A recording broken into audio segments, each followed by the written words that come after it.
We are seeing in this election cycle the emergence of a battle royale between two billionaires of note, and they are Elon Musk and Bill Gates. And if Donald Trump does indeed win this election, I think Democrats are absolutely desperate and are prepared to burn the country to the ground. Elon Musk has been red-pilled hard. He recognizes what will happen to this country if the borders remain open. Bill Gates is a utilitarian, and utilitarianism is very dangerous. Utilitarianism would say, once you have outlived your usefulness to the planet, to the rest of us, we should bump you off because you're just simply a drain on resources. This is what has led the World Economic Forum to push depopulation.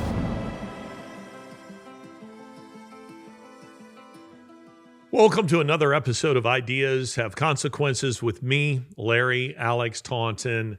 And today we are discussing billionaires and their influence on this presidential election. And we're talking about two billionaires in particular, though we will touch on a couple of others. But we are seeing in this election cycle the emergence of a battle royale between two billionaires of note, and they are Elon Musk and Bill Gates. So we'll call this episode Elon Musk versus Bill Gates, or Musk versus Gates, since I think their names are well known enough that we could probably get away with that. One of them is an immigrant who made his fortune in this country. He is a man who is known for his rockets. He is a man who is known for his automobiles. He's a man who is kind of thought of as a sort of reality version of Robert Downey Jr.'s Iron Man. And then we have over on the other side, we have Bill Gates, who strikes you as a bit of a sociopath, an individual who really cares not at all for humanity, as we shall demonstrate, and as I've demonstrated on previous episodes of Ideas Have Consequences, and who is also throwing his weight behind a presidential candidate here. So Musk is supporting Trump, Gates is supporting Kamala Harris, and their weight is being felt in this election. And by the way, just to be clear, these two individuals, their wealth greatly dwarfs the wealth of individuals like, say, George Soros, many times over, by the way, dozens of times over, that of George Soros or that of suddenly Mark Cuban, for example. Their influence is not nearly as great as that of Elon Musk and Bill Gates. Musk's influence is much more obvious, and that's because Musk works with a level of transparency. You know, he owns Twitter, and he's quite open with his opinions. Does not appear to be a guy who is working secretly. He shows up in Butler, Pennsylvania to support President Trump. Gates doesn't work like that. Gates, not to say that Gates won't take the stage with a president or a politician, for he certainly will, but Gates is a guy who likes to work behind the scenes, and not out of any kind of humility, but because Bill Gates is devious. Bill Gates is devious, and his agenda is fundamentally anti-human, while Musk's is pro-human. Now, I want to be clear that both of these are men on the political left. It's just one of them is on the extreme, the radical left, and the other one is on what we would have described the left as being, say, 20, 30 years ago. In other words, Elon Musk, he's not a Christian. He's at best an agnostic. And he's a guy who is not particularly socially conservative. He very much believes in spreading his seed, quite literally, with as many women as possible, preferably beautiful women. And he's a guy who does not take in a strong position on abortion. He has indicated not a strong religious position, but he is a guy who does love the United States. He loves America, and he sees the open borders as death for the United States. He also believes that the population of the United States faces potential collapse. Whereas Bill Gates is a guy who is funding, for instance, Planned Parenthood and other initiatives to bring the population down. Bill Gates is a weffer.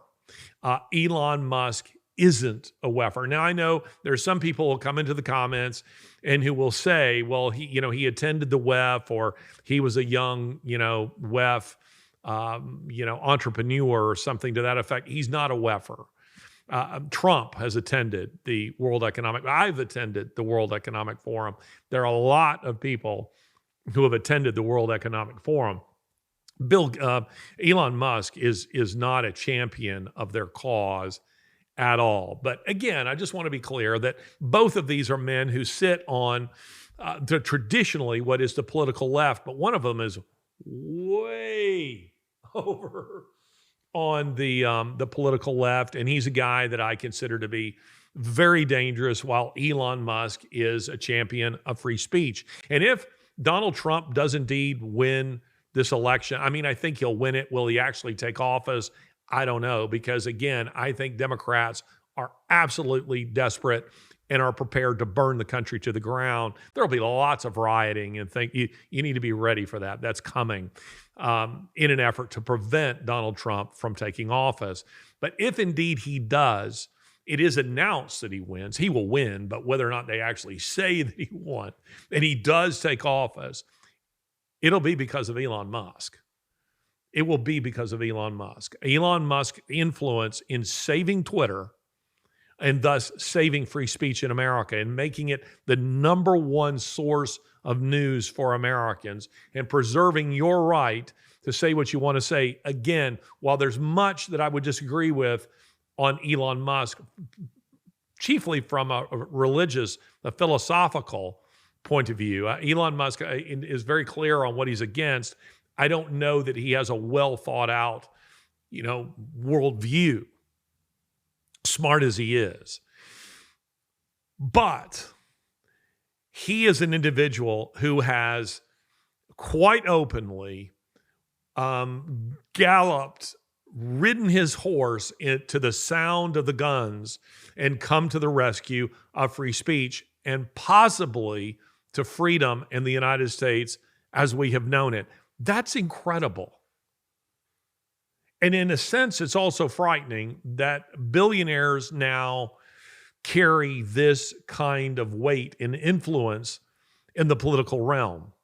Because if Elon Musk, for whatever reason, he's been red-pilled, but if for whatever reason he goes in the opposite direction, imagine what happens to freedom if Bill Gates and Elon Musk and George Soros all align, ideologically speaking. It's the end of America. To think that individuals can have that much influence these days is very, very frightening. People have never been elected to anything that have that kind of it. That's where we find ourselves.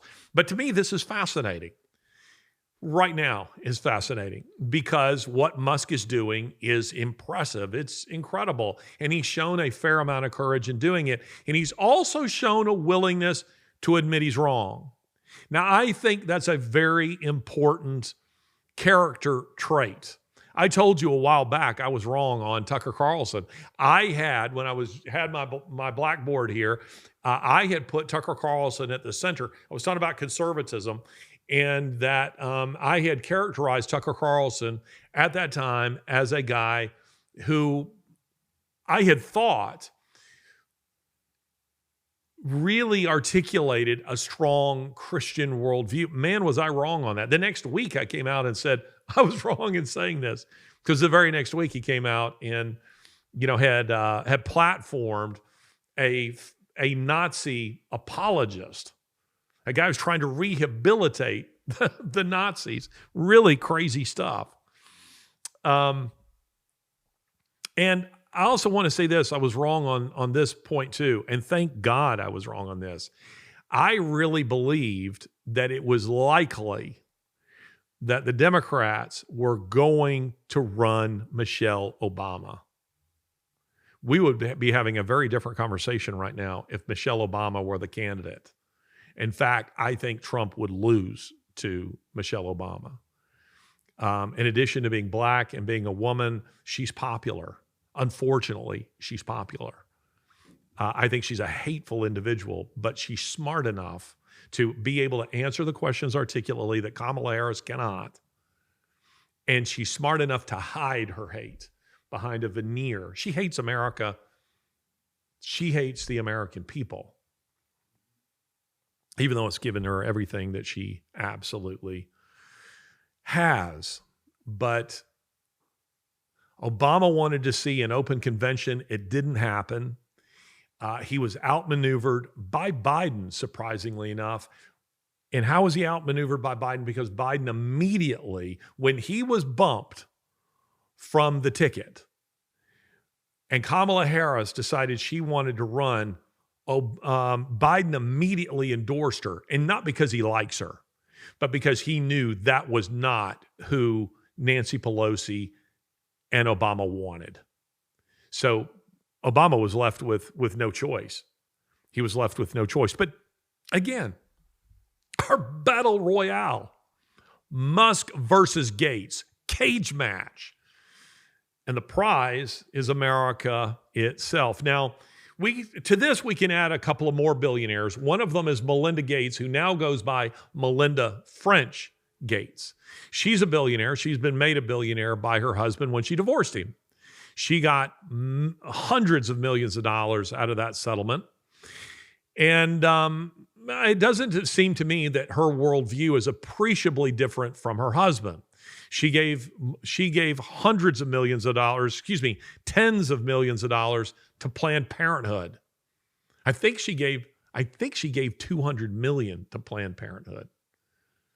What's that to her? She's a mega billionaire, and she is just as anti-human as her husband is. And of course, the other is George Soros, who now, we would probably say it's George Soros emeritus, because the guy who seems to be really running the show these days is his son, Alex, on his behalf. And Soros is buying up all of these radio stations. So billionaires are playing a role here. And then at a much lesser degree, you have Mark Cuban. But the big fish in this pond are Elon Musk and Bill Gates. Now, what has happened with Elon Musk is really a fascinating transformation of this man. Here's a guy who voted for, he's told us this, that he voted for Obama, he voted for Hillary Clinton, and he voted for Biden. I mean, as late as 2020, he was still voting for radical Democrats. As smart as Musk is, he wasn't very politically astute. And he was still supporting leftist candidates, and not just candidates who sat somewhat on the left, but we mean radically leftist candidates, America-hating candidates. So that it's amazing to me that Musk, okay, so you voted for Hillary Clinton. That's pretty shocking to me. Obama, I can at least sort of understand. Not a chance I would have voted for Obama. Hated Obama. Still hate Obama.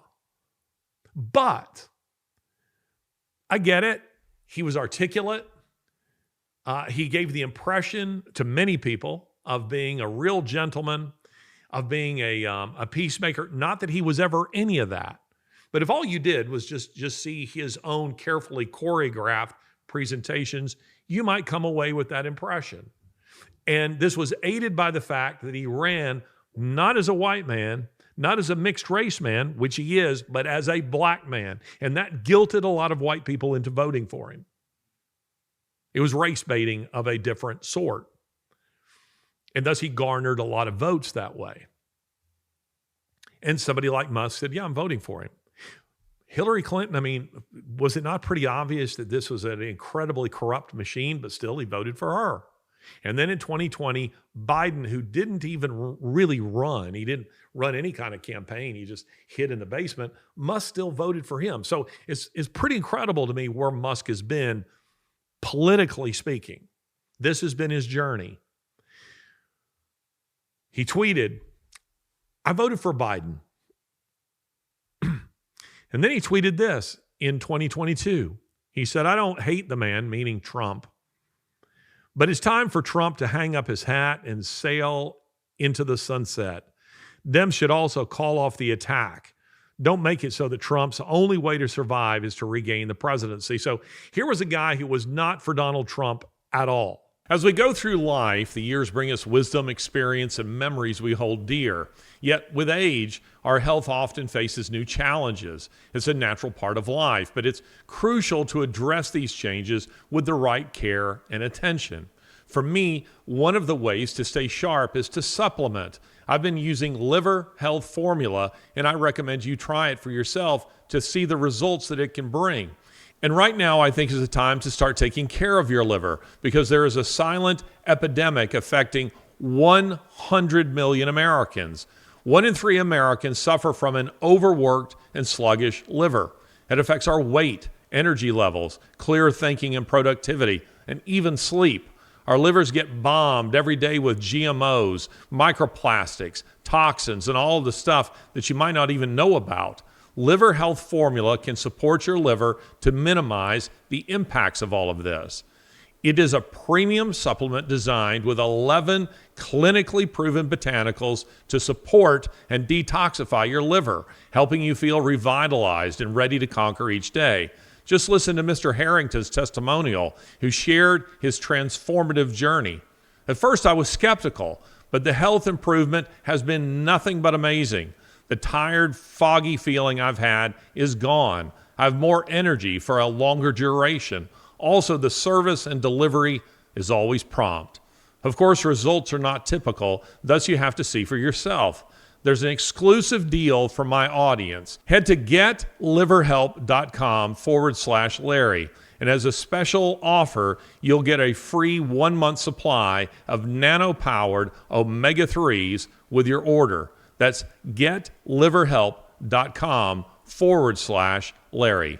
Again, who voted for Obama, for Hillary Clinton, Obama presumably twice, for Hillary Clinton, and for Biden. So as late as 2022, he's not a Trump guy at all. And he kind of enjoyed going on social media and mocking Trump, particularly mocking, what's the name of his social media platform? Truth Social. Mocking that. And Trump repaid him in kind. Listen to this. I tell you what, Elon is not going to buy Twitter. Where did you hear that before? From me. From a fake account. She says fake. A lot of them. Nah, he's got himself a mess. You know, he said the other day, oh, I've never voted for a Republican. I said, I didn't know that. He told me he voted for me. So he's another bullshit artist, but he's not going to be buying it. He's not going to be buying it. Although he might later. Who the hell knows what's going to happen? So here he is. Donald Trump ripping Elon Musk. I believe that's in 2022, where Trump says that. Maybe early 23. But you have... these guys are not friends. They don't like each other up to 2022. So the transformation of Elon Musk is really quite incredible. And also of Donald Trump embracing Elon Musk. Watching what has been happening in this regard has been endlessly fascinating. So Elon Musk goes from mocking him and saying, guy needs to ride off into the sunset. Don't hate him, but don't want him. Musk is a Trump for his own part. Forgive me, calls Elon Musk a bullshit artist. He is a guy, he's not a guy to be taken seriously, says Trump. He's not going to buy Twitter. Well, he did. He did buy Twitter. Trump was wrong on that. Then you have Elon Musk tweeting this. I voted for Mayor Flores. First time I ever voted Republican. Transformation is beginning. It's in 2022 that Musk begins moving to the right in terms of his voting. Now, he would say he hasn't moved at all, that it's the Democrat Party that has moved. I do not agree with that. Elon Musk has most definitely moved. Now, the Democrat Party has definitely moved much further to the left, but he's moved also. And that's because he's begun to wake up to the reality of who Democrats really are and what they were doing. Now, you might reasonably ask, as I do, how come he didn't know this with Obama in his first and his second terms? How come he hadn't woken up by 2016 and he still voted for Hillary Clinton? How could he possibly not have been awake as late as 2020 and vote for Biden? I don't know the answer to that. But what I do know, and I'm grateful for, is that by 2022, Musk is moving. And he's growing alarmed at what's happening. So that he says this: the attacks this year on free speech are unprecedented in the 21st century. It will happen in America too if Kamala Harris gain power. Just listen to what they've said. So here he is. He's seeing, and by the way, he has a business interest in free speech. If free speech is curtailed, his $44 billion, which he spent on Twitter, is dead. It's a dead investment. It's like you have invested the whole of your life savings, not that that's the whole of his, but that you've invested heavily in the internal combustion engine only to see government come along and outlaw the internal combustion engine. It's dead. Your investment is dead. And Musk knows this.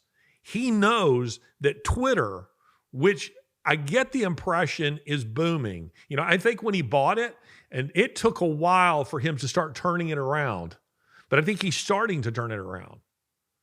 I think that this is going to become a pretty big moneymaker for him. I'm speculating on that point. Maybe somebody out there who is listening to us is much more in the know on the economic side of this than I am. But Musk appears to be playing the long game here with Twitter, knowing that for the short term, he's going to lose money until he could attract investors, advertisers back. But the platform has boomed under him. And guess what? Advertisers are starting to come back. And if Trump wins, they will come back in droves. He knows this. But if he loses and Trump and Kamala Harris and Walz take office, it's dead. It's dead. So he has a vested interest in this election from a business point of view. But I don't think that's all that's going on with Elon Musk. I think Elon Musk, as I say, has been red-pilled hard. He's been red-pilled hard because he recognizes, as a reasonably intelligent man, what will happen to this country if the borders remain open. He understands what will happen to this country if Marxist ideologues begin running the economy as they are now. He recognizes what will happen to this country if our freedoms and our Constitution are destroyed. And you know what? One of the things that I discover in all of my world travel, and I hope to provide to you, have provided to you in this book right here, this book that I have right down here, which is, there we go. It's my last book here. It's Around the World in More Than 80 Days. I'll just set that right there. Discovering What Makes America Great and What We Must Do to Save It. You can find it on Amazon and at fine bookstores everywhere, Barnes & Noble and Books A Million and all of those places. Anyway, one of the things that I'm trying to give to Americans in this is, in addition to adventure and so many other things, what I wanted to communicate to Americans is this. I wanted to, because the data tells us that only 31% of Americans, is 31% of them? Yes, only 31% of Americans, I'm going from memory here, only 31% of Americans have passports. And thus only 31% of Americans have been out of the country. And I would wager that most of those who have been out of the country have been, on a Caribbean cruise, maybe a mission trip, to South America or Africa or something, perhaps, if they really went far abroad. Maybe while they were a college student, they studied abroad briefly. Perhaps they got drunk in Tijuana or went on a fishing trip to Canada, or maybe they honeymooned in the Caribbean. But in other words, most Americans, even the ones with the passports, I would suggest to you, really have never really traveled abroad in any meaningful sense. It's not a criticism. Americans, it's very difficult for Americans to do this because the amount of vacation time they get and because America is essentially a continent. And as I frequently tell European friends, I've said this on this show before, my European friends criticize Americans for their inability to speak multiple languages and because they haven't traveled very much. And I say, you need to understand that Britain would fit inside my home state of Alabama. The whole of it would fit right inside the state of Alabama. That's what we're talking about. If you've been following my channel for a while, you know that our content doesn't get nearly the amount of attention on YouTube that it used to get. And that's because we talk about a lot of stuff here that big tech companies don't really like us talking about. So they suppress us. We want to make sure that we have the ability to bring you the very best content without big tech censorship. The best way to see everything that I'm doing all in one place is to go to ideashaveconsequences.com. That's ideashaveconsequences.com. This is where you'll find all of my podcast episodes as well as exclusive content and never before seen footage. It's also where you can join my community, the Posse, read my blogs and articles, access my courses, and join live events. That's ideashaveconsequences.com. Ideashaveconsequences.com. We want to build the Posse, so please join it. Back to the podcast. It's that small relative to the United States, and they don't understand this. Years ago, a Cambridge professor, this is back in the 90s, I recall a Cambridge professor coming to the United States and planning to give a lecture. He was going to drive a lecture in the morning in Birmingham, Alabama, and then he was going to give a lunchtime lecture in Birmingham, Alabama, and then a dinner lecture in Chicago. A Cambridge professor, highly educated. And I knew what was going on in his head is he's thinking, of the distances like from London to York or even to Edinburgh. And you're going, you need to get a map out. The distances in the United States are not those of Great Britain. You might make that flying. That trip flying is not that long, but you got the weight on both ends, and you might be delayed on the runway, and your luggage might be lost, and then you got to rent a car or something on the other end. I would not plan to do that. But the point is, the United States is vast, and it's difficult for Americans to fly to Europe without using their 2 weeks vacation all at once. But what the point that I'm trying to make here is that Americans, as it relates to Elon Musk, and I'm sorry for going down that rabbit hole, but what I wanted to give to Americans in this book is the perspective of foreigners of the United States. It's not that their views are infallible, but it's helpful sometimes to have the perspective of someone else. The input of other people into your own life can be useful. Sometimes somebody's just being a troll and they're just being a jerk and they're just criticizing you. But sometimes you might be, really down in the dumps and somebody else gives you perspective and helps you see, really, this isn't that big a deal. You can handle this. Or maybe you think you didn't do a good job and someone says, I thought that was awesome. The perspective of other people can help. The perspective of foreigners on America would be very helpful to many Americans. And for me, I was going around the world. I went to, I think, 35 countries in all, but the book only, the book contains 26 of them, so that the book didn't become the size of this book over here. But you're talking to people all over the world that want to come to the United States. And because most of the world lives under some kind of totalitarianism, they see the greatness of America in a way that people who have never left this country don't get or understand.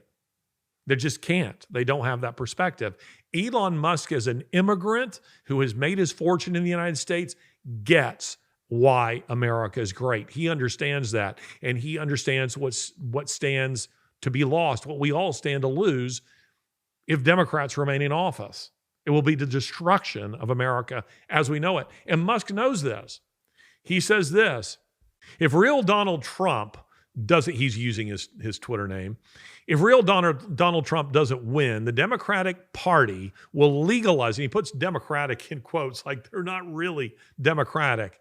The Democratic Party will legalize so many illegals that there will be no swing states. America will become a single-party socialist state, just like what happened to California, where they just made requiring voter ID illegal.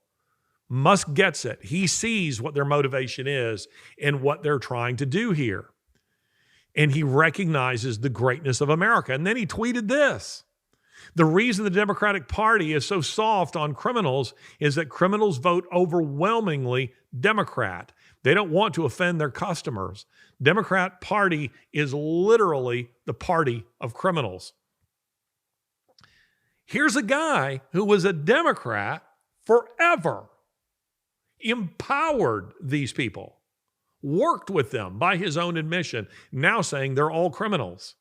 So Musk is definitely moved. The claim that he hasn't moved isn't true, but fortunately, he's been moving in the right direction. I hope it ultimately leads him to the cross. That would be wonderful to see that if that eventually happens. And then we finally have his arrival politically at the right. This tweet, "Make America based again." That's from Elon Musk. And if you saw him, who would have ever thought a guy who, again, voted for Obama twice, Hillary Clinton, and Joe Biden, and who was criticizing Donald Trump as recent as 2022, would be standing on the stage with him in Butler, Pennsylvania, wearing a "Make America Great Again" hat. It is wild. It's incredible. And I again repeat what I said earlier. If Trump does take office, there's no one he owes more than Elon Musk. It is not because of, well, I guess you could say it is because of Musk's money. It's because of Twitter. It's because he has saved free speech, and he has platformed Trump again and again and again. And now Trump is about to be on Joe Rogan. So again, these are things that just wouldn't have happened. They just wouldn't have happened. And you have people who are now going around the media. The brilliance of Ronald Reagan, and it did, well, there were a number of things about Reagan that were brilliant, but chiefly the brilliance of Ronald Reagan was his ability to communicate simply and clearly to the American people and relate to them as one of them. This he got from his acting career. And by that, I don't mean that Reagan was inauthentic. Rather, he understood how to communicate, and he understood the cameras. He got this very, very clearly. You know the way he did it? You may not be old enough to know this, and I was just barely old enough. I was 13 when Reagan became president of the United States. He would hold his press conferences in prime time so that, and back in those days, now they don't, but back in those days, the major networks would have to cover. There was an expectation of the American people, a press conference, they had to cancel whatever they were doing, and they had to air the press conference.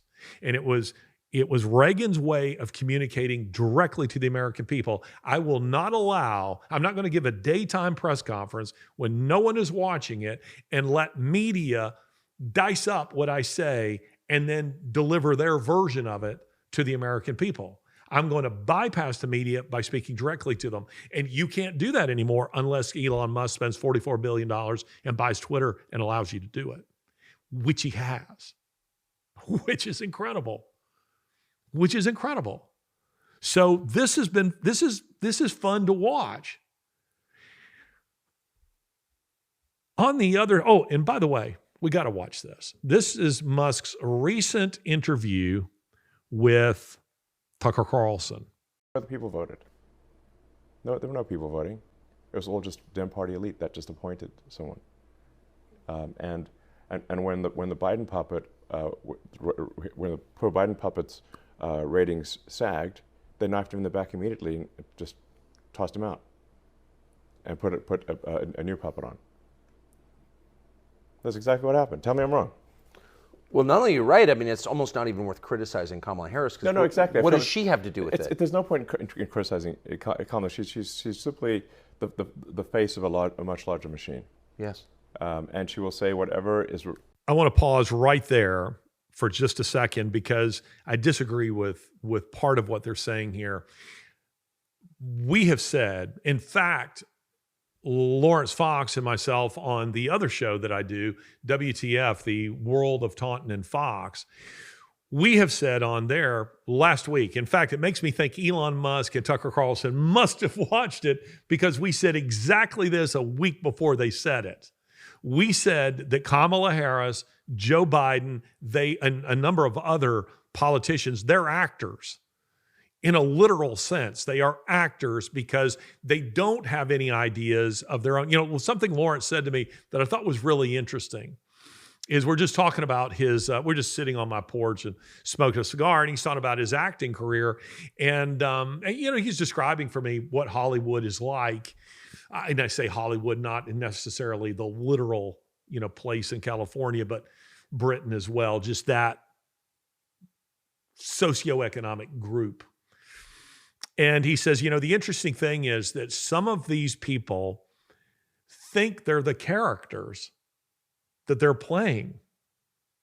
They come to think they really are, you know, a superhero or a TV detective or something like that. And he says, you have to remind them, you do know that a scriptwriter wrote every word you just said. Those are not your own ideas. They're someone else's ideas that they are just speaking through you. You are a sock puppet. And that came to my mind because that's exactly what we said on WTF. I was remembering that. And I said, you know, Lawrence, it seems to me that Kamala Harris, Joe Biden, but now he's irrelevant. Nobody's talking. Isn't it interesting how people become irrelevant so quickly? Joe Biden was so relevant. Jill Biden was incredibly relevant just a couple of months ago, dominating the news. Have you seen anything about her? Not a headline. No one cares. She's utterly irrelevant. And now we're talking about Kamala Harris. But while I agree with them that these figures, Kamala Harris as an actor, clearly they watched WTF and got this idea from us. Musk says, and Tucker Carlson agrees, that there's no point in criticizing her because she doesn't really have any of the ideas of her own. She's empty, she's vacuous, she just reads whatever is on the teleprompter. It is important to criticize her because she's the one people will or won't be voting for. They don't think in, the average voter isn't thinking in those kind of terms. So the vote is not cast for who's behind the teleprompter. The vote is cast or not cast for her. And therefore, it is important to attack her, not physically, but to attack her ideologically because she's an idiot. And because she is saying so many things that even when she reads the teleprompter correctly, what she's saying is fundamental. It's either a lie or it's fundamentally anti-human or anti-democratic. So yes, it's important to criticize. We're going to come back to her in just a moment. But anyway, it is important to criticize her. Continuing on. Whatever the teleprompter, whatever's on the teleprompter, she's going to say it. Yes. Now she gets stuck if the teleprompter breaks. That happened recently. I think the teleprompter stalled, and she was just like looping for a while, for about a minute. I want to pause there as well. Did you see Jonathan, did you see it's awesome. You know, she did just a couple of days ago, she did a, what's it called? Univision? Is that what it's called? Yes. She's speaking, she's speaking to Spanish voters, and she affects this fake Spanish accent. which is incredible. But somehow we got a camera view from behind her where you could see a teleprompter. Now I don't have a problem with teleprompters when you're giving a speech. It makes sense. I personally don't like them. Sometimes I've been forced to use them. I prefer physical notes just because I don't trust technology in my breakdown. But if I'm giving a talk that's an important talk and is not just completely extemporized, I want notes. And those might be put on a teleprompter, be on my laptop, or be physical notes. But when you're doing a town hall, and this thing that she did with Univision, it's meant to be extemporized. You're just being yourself and you're just talking the way that I am right here. I reference a few notes here, but I'm not reading my notes. So we get this camera angle behind her where we can see the teleprompter so that you realize nothing she's saying is real. It's supposed to be. And then this one is the one that's brilliant. We get another camera angle in front of her that shows a woman behind her lip syncing everything Kamala is saying. Did you say that? Did you see that? At the same time, it's genius because the woman is showing you that I can see the teleprompter too. And she is at the same time, it's like Milli Vanilli. I mean, she is at the same time she is at the same time saying what Kamala Harris is saying. And it's not because she's clairvoyant. It's because she can read the teleprompter. And it's great. And this is who Kamala Harris is. Anyway, continue. So I think that happened yesterday or something. It was pretty funny to watch. But she'll just say whatever words are on the teleprompter. So, it's really whoever controls the teleprompter is the actual sort of, that's who's actually in charge. And who is that, do you think? Well, I've tried to pin it down. It's not like any one kind of mastermind. It's not like, it seems to be, it's like Kamala's sort of a marionette with, 1,000 puppet masters type of thing. Like not, or maybe it's somewhere north of 100 is what it seems like. Yes. I bet you know 80 of them. I probably know most of them, yeah. So there we go. Again, something else that we've said here. I published a piece talking about asking the question, who's the real president of the United States? And in fact, using the image of a marionette. This was when Biden was president. And some of you will say, well, he is still president. Well, is he? I mean, probably not. And he's a marionette. He's being controlled. And part of that control was definitely coming from Obama. Nancy Pelosi is a force behind there. Some of these figures we're talking about here. But figures like Bill Gates are putting their finger on the scale. And they are definitely a factor. And the boogeyman, of course, is always George Soros, now his son Alex. I would suggest to you, even behind them, and gets a little less visibility because I think he knows it's unpopular, is Bill Gates. And Bill Gates, by the way, I think he wants to be liked. I think Zuckerberg wants to be liked. He doesn't understand his own unpopularity. Zuckerberg, who's another billionaire that factors in here, again, way more than Mark Cuban. These guys have way more money than Mark Cuban. Mark Cuban is worth, I think, I'm just going off the top of my head here, I think he's worth about 8 to 10 billion. So when people talk about Mark Cuban might buy Twitter, Mark Cuban could never buy Twitter. He does not have that kind of jack. Zuckerberg is at a much higher level than that in terms of the amount of money that he has. And Zuckerberg, if you remember, after the assassination attempt on Trump, he said, that's the most badass thing I've ever seen. Zuckerberg is trying to be liked. Put out the video of him on like a ski, with an American flag and wearing a tuxedo and drinking a beer. He's trying to appeal to the everyman. That's what he's trying to do. Zuckerberg wants to be liked, and Bill Gates, I think, has tried to be liked, and hence the reason that he has poured so much money into media, way more than George Soros. way more than George Soros. But let's just remind ourselves of who Bill Gates is. Recently, and by the way, Gates and Musk can't stand each other. They do not like each other. And Musk will take open shots at Bill Gates. Again, one of the things I think most of us like about Elon Musk, even if you disagree with him, is you get the sense with Musk, what you see is what you get. That he is he's actually quite a lot like Donald Trump in this regard.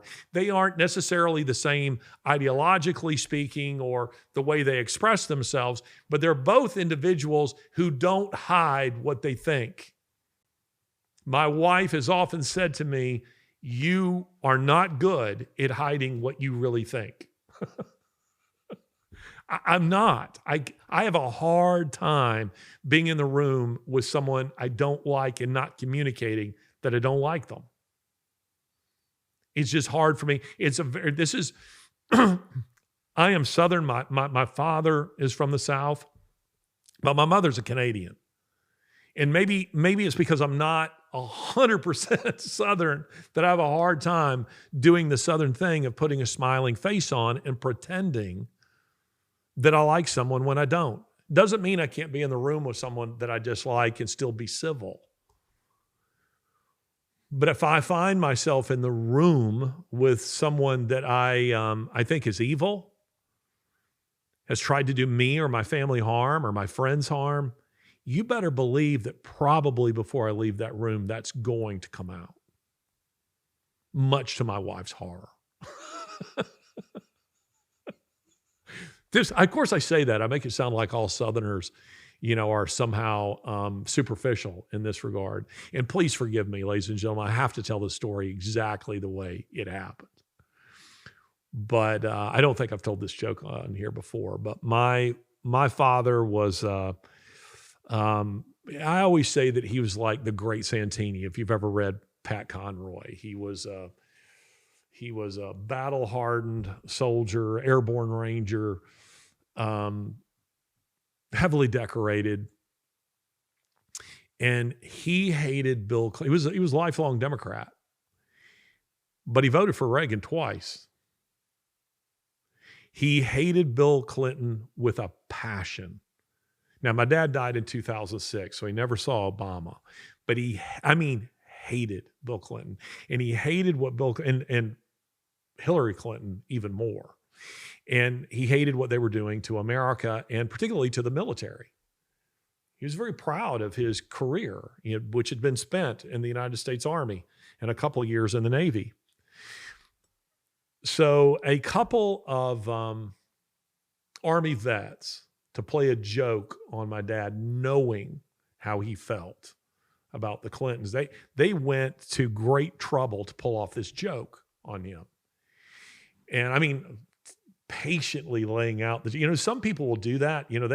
They will punk you patiently, laying out the joke for quite a while. And what they did was they first sent my dad a letter that appeared to be on authentic White House stationery that was from Bill Clinton soliciting my dad's vote again in 1996 and saying, thank you so much for your service in the United States Armed Forces, and we look forward to having your support in the coming election. Well, for my dad, that just goes immediately into the trash.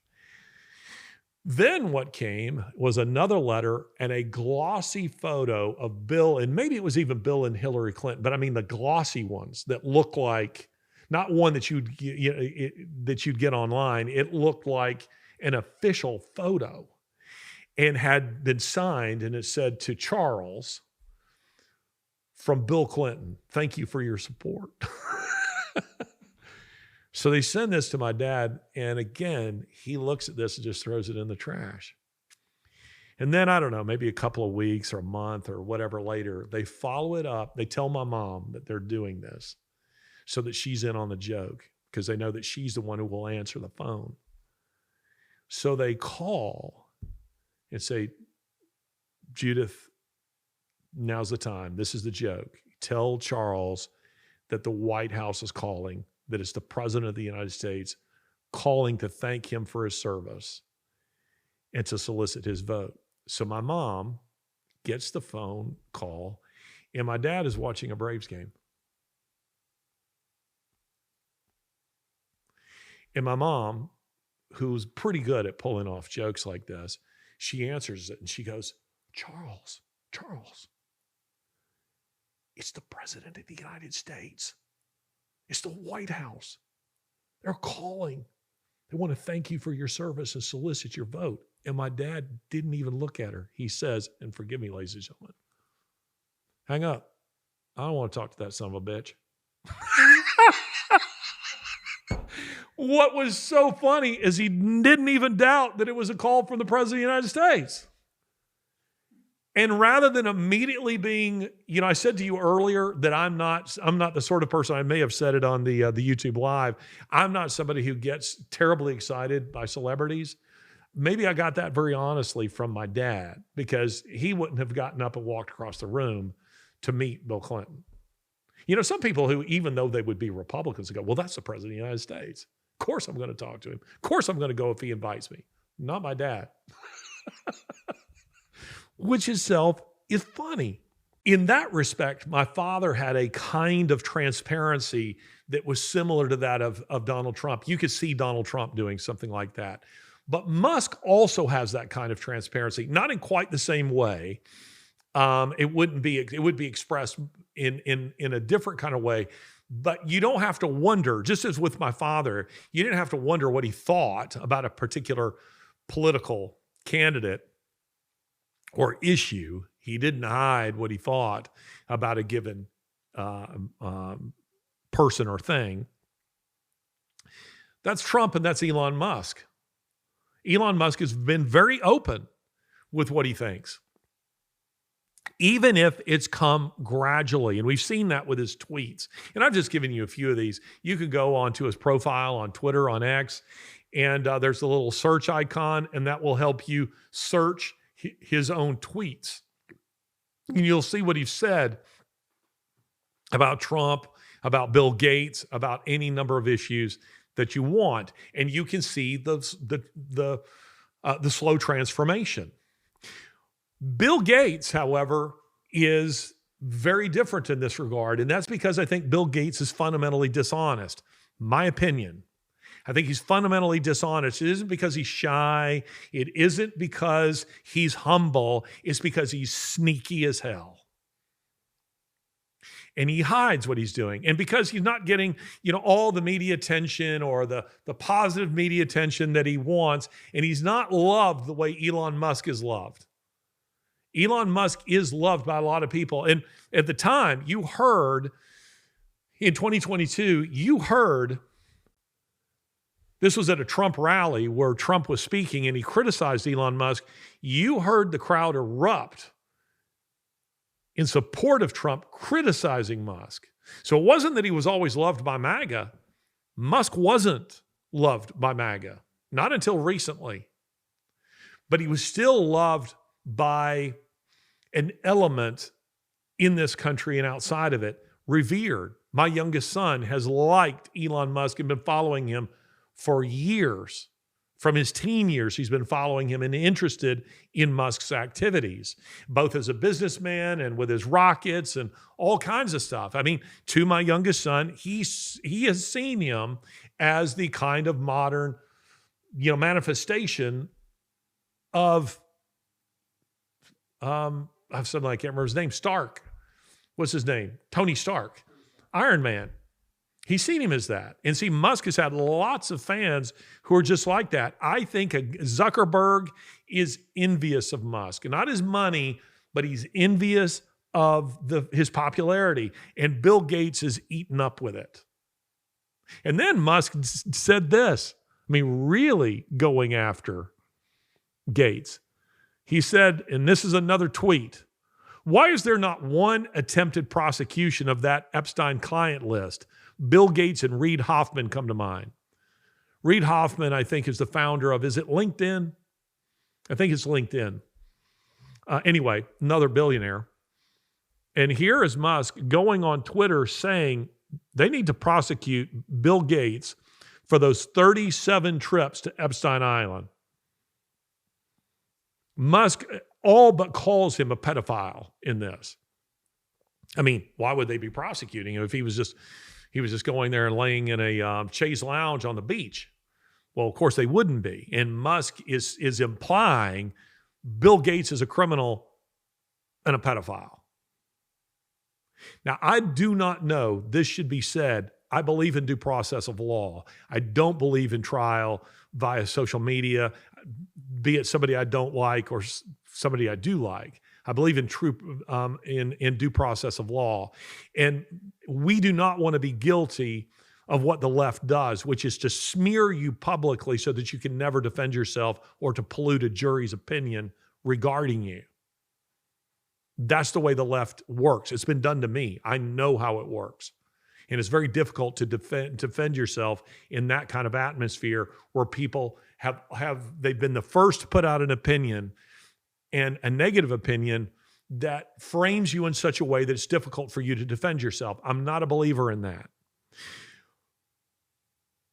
But and by the way, I think Musk believes in due process of law, but Musk believes that Bill Gates is being protected by very powerful people, not just by his own money, but by politicians. And that Gates is desperate, along with Hoffman, that they are terrified. He says it in the same interview with Tucker Carlson, that these two guys, among others, are desperate for a Democrat victory because they fear that if Trump takes office, that client list will be made public.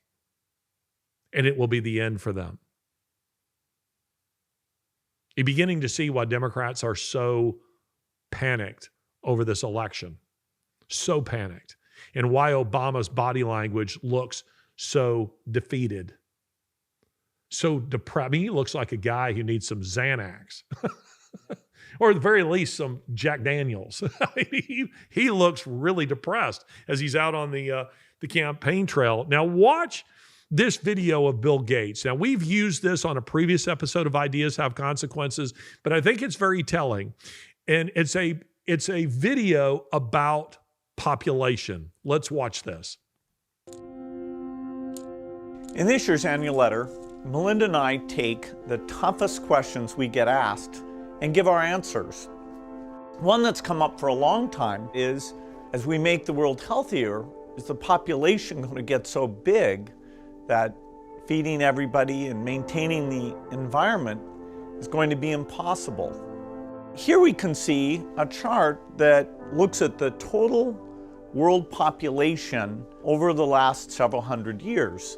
And at first glance, this is a bit scary. We go from less than 1 billion in 1800, and then 3, 4, 5, 6, and 7.4 billion where we are today is happening even faster.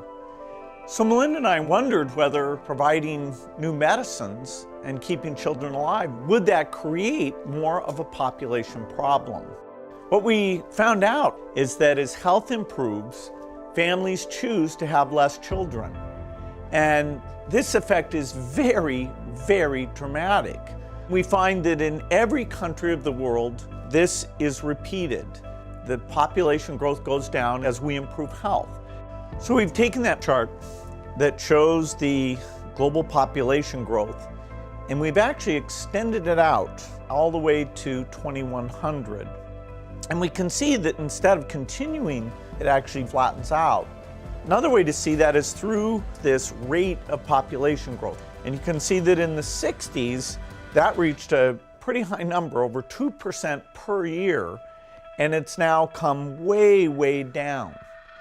Now, 11 billion people, still a lot, but the good news is that the faster we improve health, the faster family size goes down, and so we can feel great about saving those lives.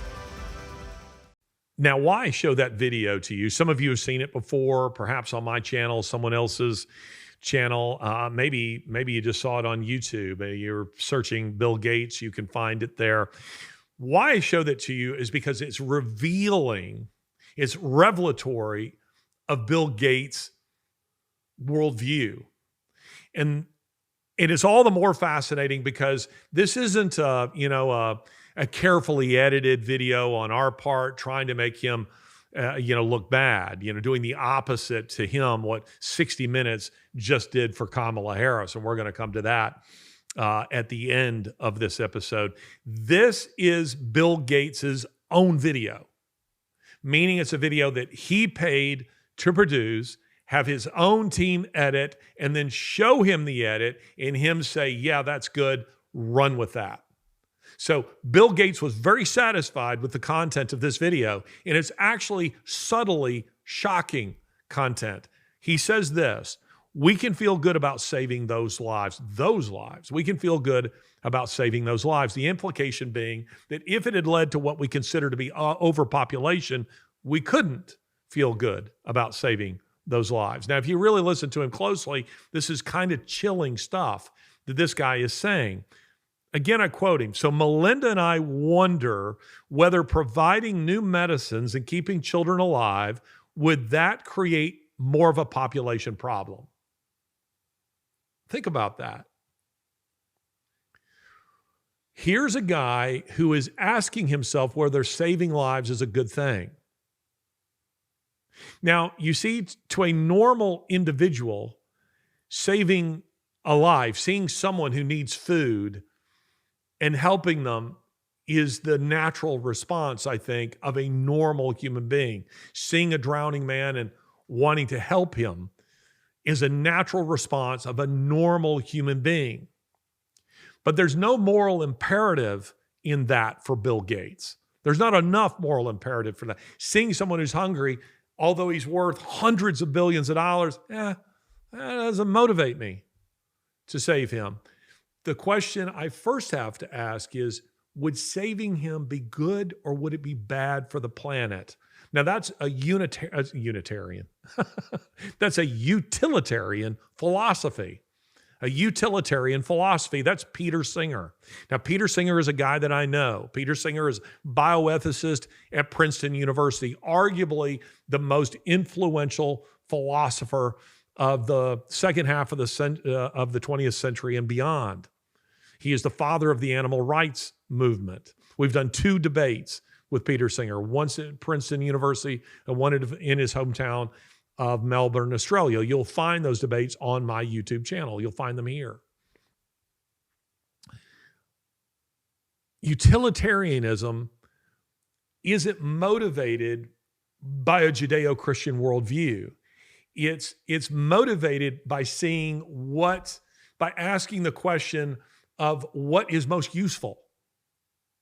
What is most useful? It leads Peter Singer, for instance, to the worldview. He's of the philosophy, and he has said this publicly on a number of occasions. He's written it, that children are less valuable than piglets. He says that mothers should get 28 days with newborn children to determine whether or not to keep them or to euthanize them. Now, in this, he's a very philosophically consistent atheist. He's the most philosophically consistent atheist I've ever met, in a way that, say, Christopher Hitchens or Richard Dawkins or Daniel Dennett were not, or are not. Dawkins is the only one of that triumvirate who is still alive. But he's utilitarian. And that means he would say, well, we kill children before they're born with abortion. Why not kill them afterwards? Well, there is a kind of evil consistency in that thinking, but it is nonetheless evil. That's Bill Gates. Bill Gates is a utilitarian, and utilitarianism is very dangerous. Utilitarianism would say, once you have outlived your usefulness to the planet, to the rest of us, we should bump you off because you're just simply a drain on resources. This is what has led the World Economic Forum to push depopulation. It's what's led Dennis Meadows, Dr. Dennis Meadows, one of the co-authors of Limits to Growth, who's a book which gave rise to the World Economic Forum.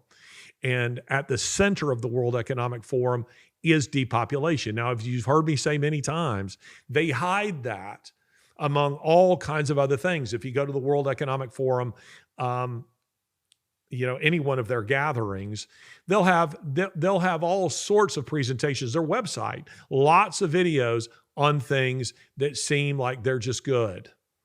You know, a video about organic farming and a video on the importance of exercise and stuff like that. That seems, pretty neutral.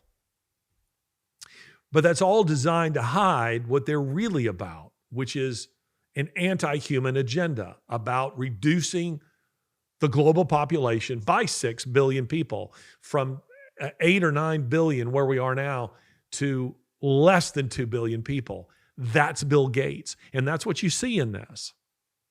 Now, how does that relate to Elon Musk? Well, this is another area where the two of them disagree sharply. And that's because you will see that Musk has been tweeting and talking about for a very long time now about population collapse. He's saying, no, we don't need to reduce the global population. We need to grow it. And Musk takes, and I love this about Musk, he takes a much more cheerful view of humanity. In fact, he will say, just as I think Vance and Trump should be saying, I'm pro-human. He's saying, why are we seeing the resources on planet Earth as the end all? Let's colonize Mars. Let's put humans there. Let's put them on the moon. Let's expand. Let's grow. Let's not kill people.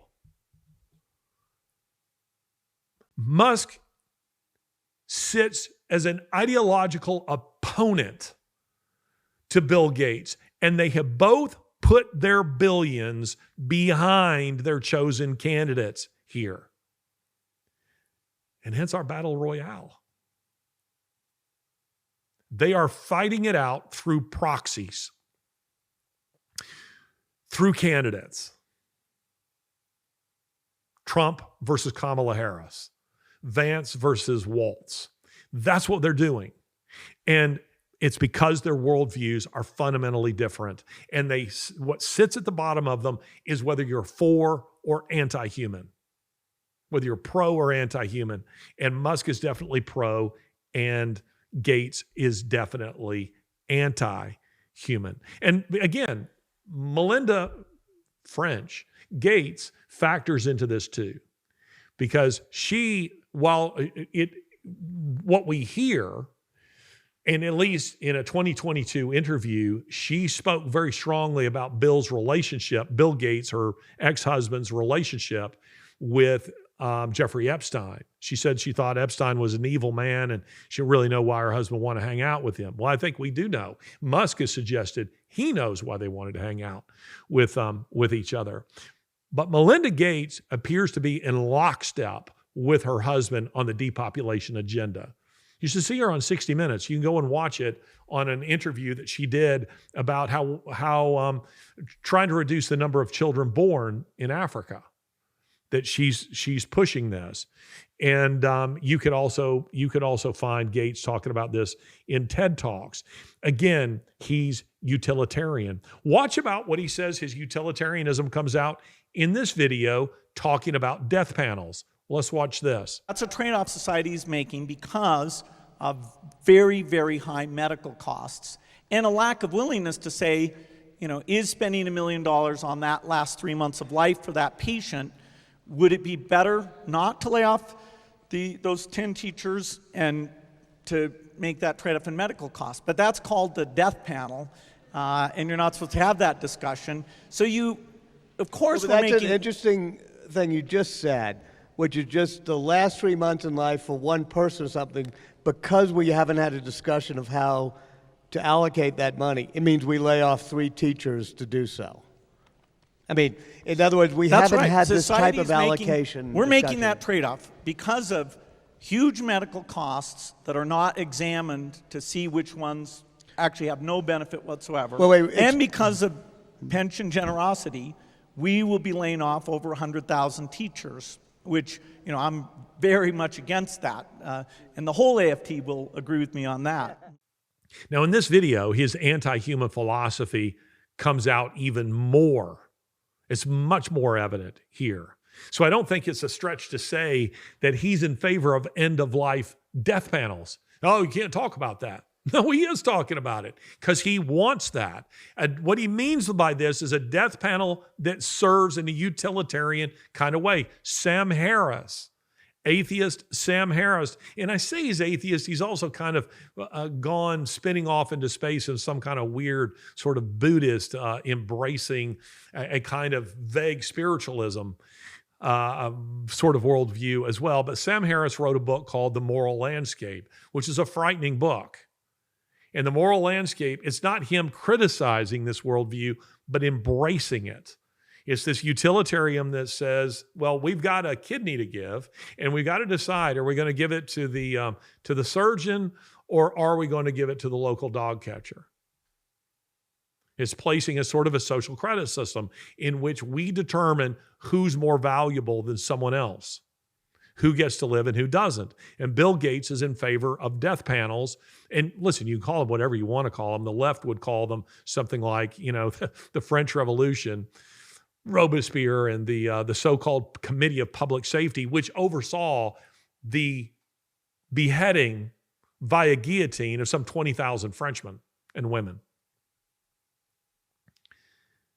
The misnomer, the Committee for Public Safety. You see, the battle for language has been going on for centuries.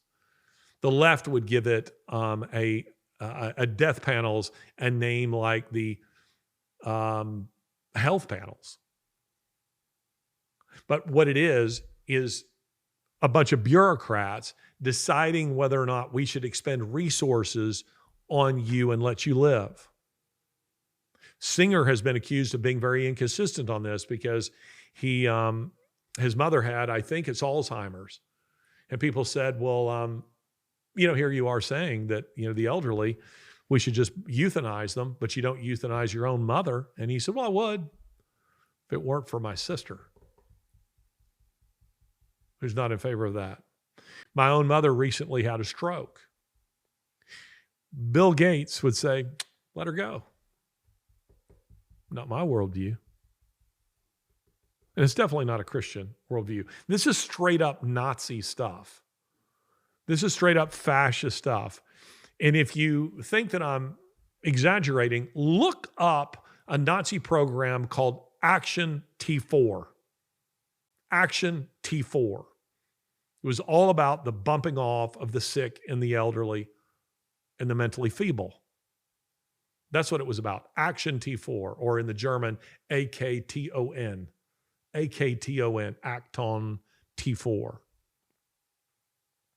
It was their euthanasia program. And by the way, Gates has set up here in this teachers, we either have teachers or we have death panels. Can't have, you can't have the elderly living and teachers. It's one or the other.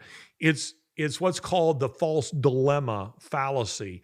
He's suggesting to you a forced choice that's a weird forced choice, and it's not true. Trying to make you feel like that if you're elderly and you've noticed that Canada, of course, has embraced this. We've seen that. We've discussed that. Advertisements suggesting that suicide is a wonderful thing. That's how these kind of people think. But let's just crunch some numbers to show you what a hypocrite Bill Gates actually is. His net worth, and it fluctuates given the market on a particular day, but his net worth is estimated to be $125 billion. $125 billion. Now, there are approximately 2.5 million public school teachers in America. Gates could fully fund 2 million of them at a salary of $60,000 per year for a full year. Gates alone. That would leave him with a cool $5 billion to squeak by on.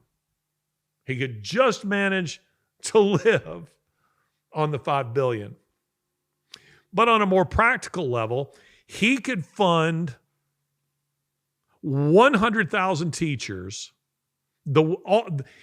let me reword that. He could fund all 100,000 of the teachers that he claims are being laid off due to healthcare costs. He could fund them all at a salary of $60,000 per year indefinitely. Indefinitely. That would cost him $6 billion a year. And that he sneezes that in office supplies and in the money he spends on private jets and on his many businesses and his homes. Meaning if Bill Gates really cared about these 100,000 teachers, rather than trying to force you to pay more or to bump off your grandmother, he would say, I'll fund them. No problem. That's less than 6% of his total net worth. It's nothing to Bill Gates. Years ago, this kind of relates, but when I was an undergraduate and I was taking statistics and I had to do a project, and I decided to do it on giving. I decided to do it on church giving. I just thought, that'll be kind of interesting to see. And you know what I discovered is the more money people made, the less percentage of their income they gave away. Some of the most generous people I know are not people with a lot of money, and they give away a fair amount of what they make. Some of those wealthy people that I have known, by no means all of them, are the worst tippers. They're the last to pick up the bill. And there are people who walk with a limp, as I say, pretend that they don't have anything. It's really interesting. It's a phenomenon. Something about us, something in human nature, that the more we get, the less likely we are to give it away. It's a strange thing.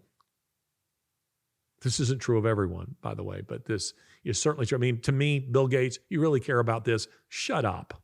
Pay the $6 billion per year. It means nothing to you. Will not affect your standard of living at all. At all. But that's not the way you kind of people think. It isn't the way you think. What I really want you to understand about this, ladies and gentlemen, is the difference between the worldviews. When I was thinking about doing this podcast, it isn't just the personalities of Elon Musk and Bill Gates, one versus the other, but it's kind of it's a picture of the competing worldviews that are at stake in this election. Pro-human, anti-human. Pro-free speech, anti-free speech.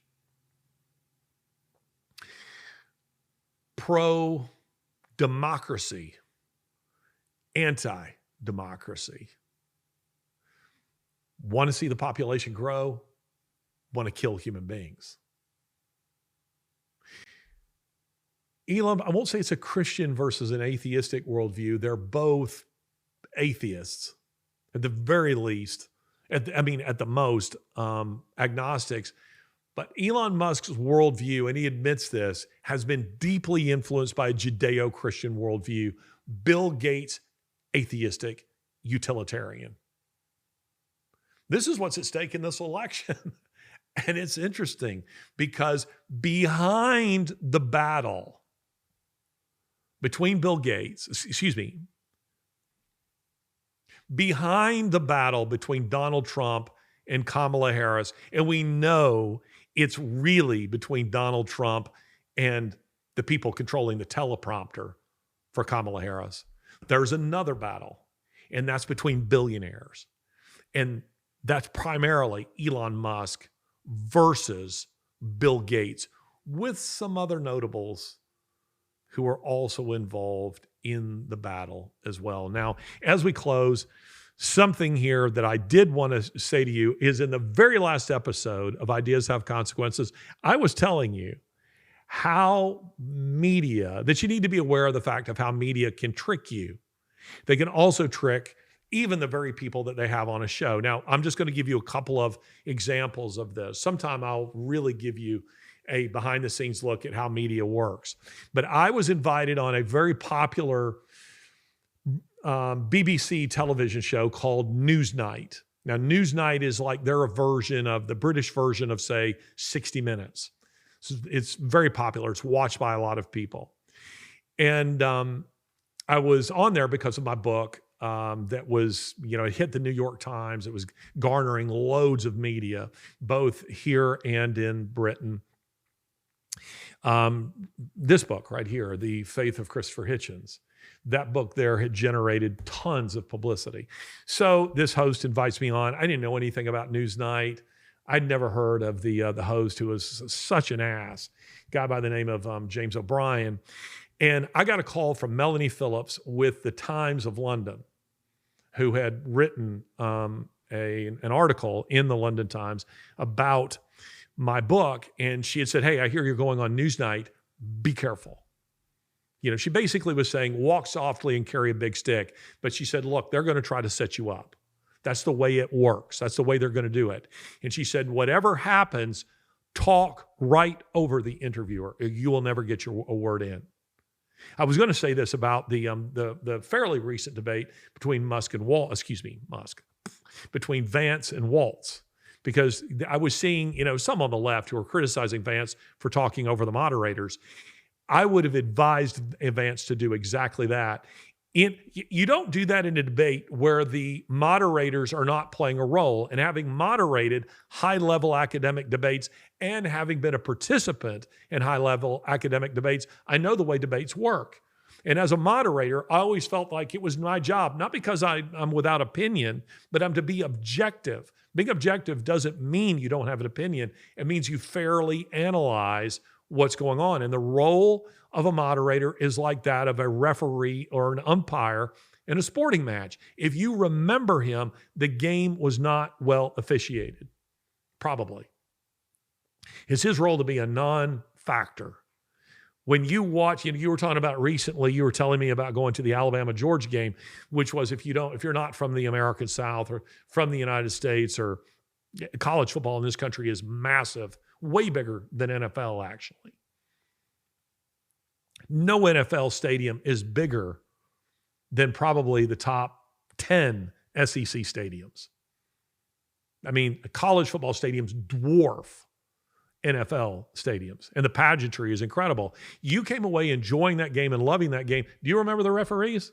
No, you don't. And that means they did a good job. They're not supposed to be the guys that you remember. They're supposed to make sure that everybody does what they're supposed to do within the rules. And as a moderator, if you watch any of the debates that I moderate, I am ruthlessly enforcing the rules, but I'm not a third person on stage. That is to say, I'm not a third personality on stage.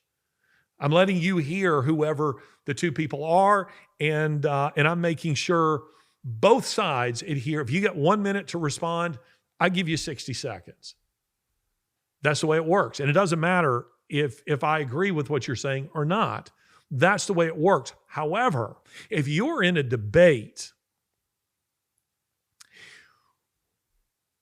where the moderators are playing a role and that role is against you, you have to talk over them. Or you haven't a chance, because you're debating multiple people, and one of whom is supposed to be a neutral. That's just an awful way to manage a debate. So Vance talked over the moderators. Good for him.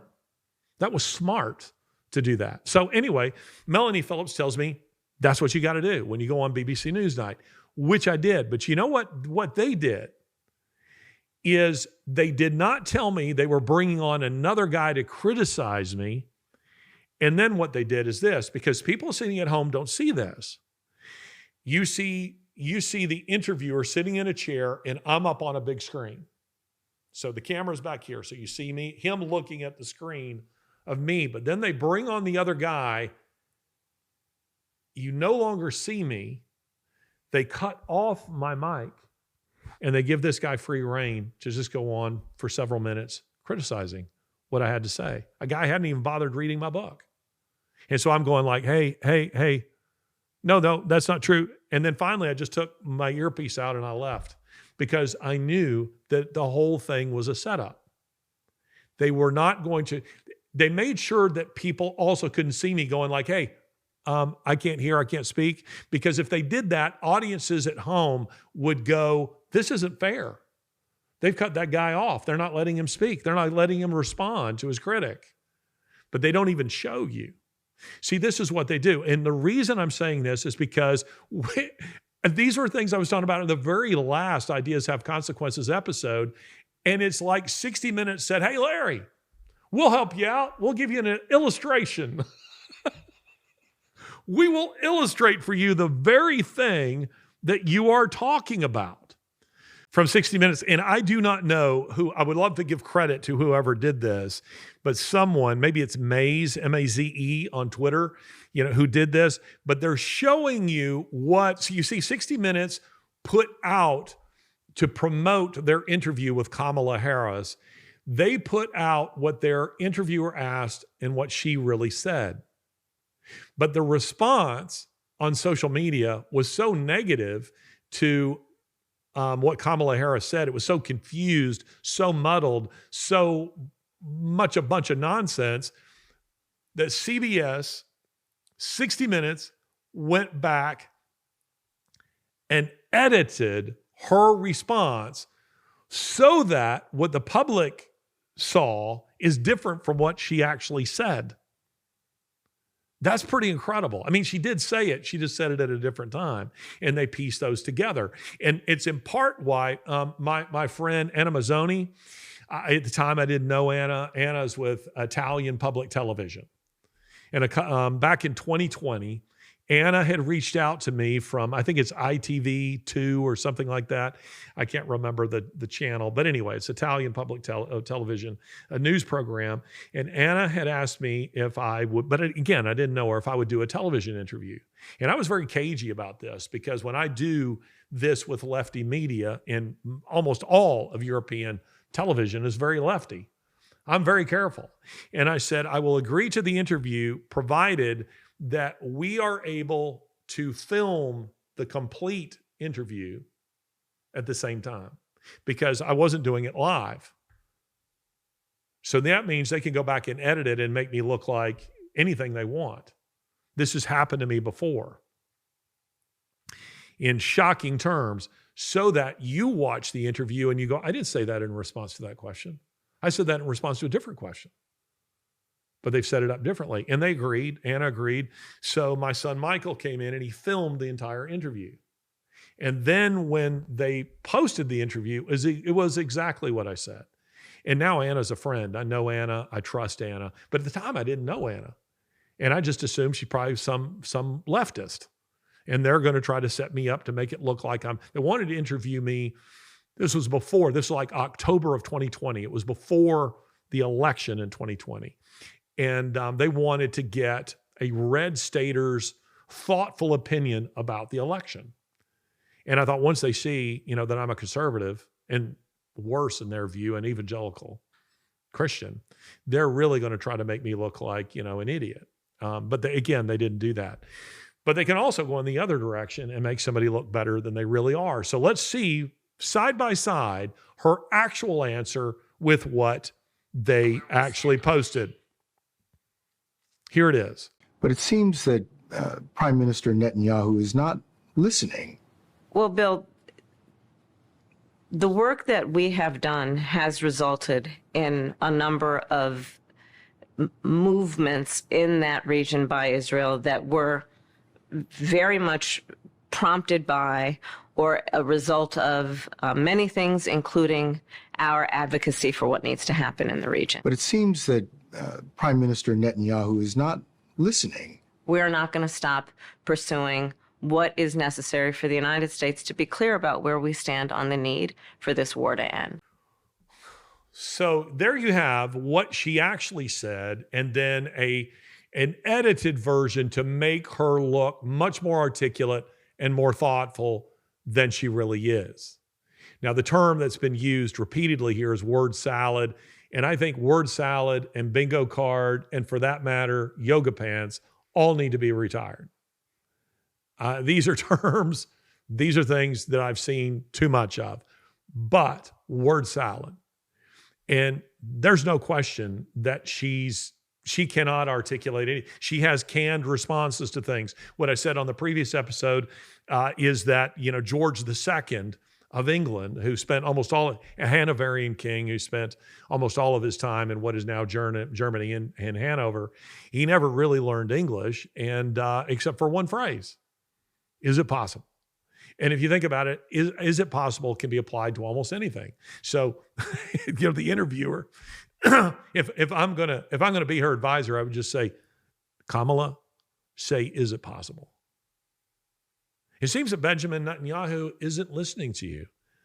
Kamala's response: "Is it possible?" I mean, it's a utilitarian. It is a phrase that you can use in response to anything. But she has these stock phrases where she just goes on, again, word salad, and says nothing. In 60 Minutes, as if to illustrate this point for me, and to further illustrate just how far gone mainstream media, legacy media is, the degree to which they've sold their souls to the left, 60 Minutes decided, we will edit it and make her look better than she is in reality. And I mean, like, literally, physically better. Take a look at this photo right here. Now, you see a photo here of the way she actually looked, and then the highly airbrushed 60 Minutes version that they sent out. One, she looks like she's on crack. The other, she looks like a supermodel. Ladies and gentlemen, these are interesting times. And as I say, I encourage you to get involved at the local level. Right where you are, wherever you've been planted, engage the people around you. Not just on social media, but go out and physically engage with people. Go and chat with your neighbors. Go and chat with your colleagues at work. Go and engage the people in the pew next to you at church or whatever social gatherings that you might attend. It is the easiest way. It is the way that the culture is changed. And it's by one person at a time, by you engaging with them. Don't lose heart. Engage, be upbeat, and know that we serve a mighty God who is sovereign over absolutely everything. And that includes yoga pants and word salads. This has been Ideas Have Consequences with me, Larry Alex Taunton.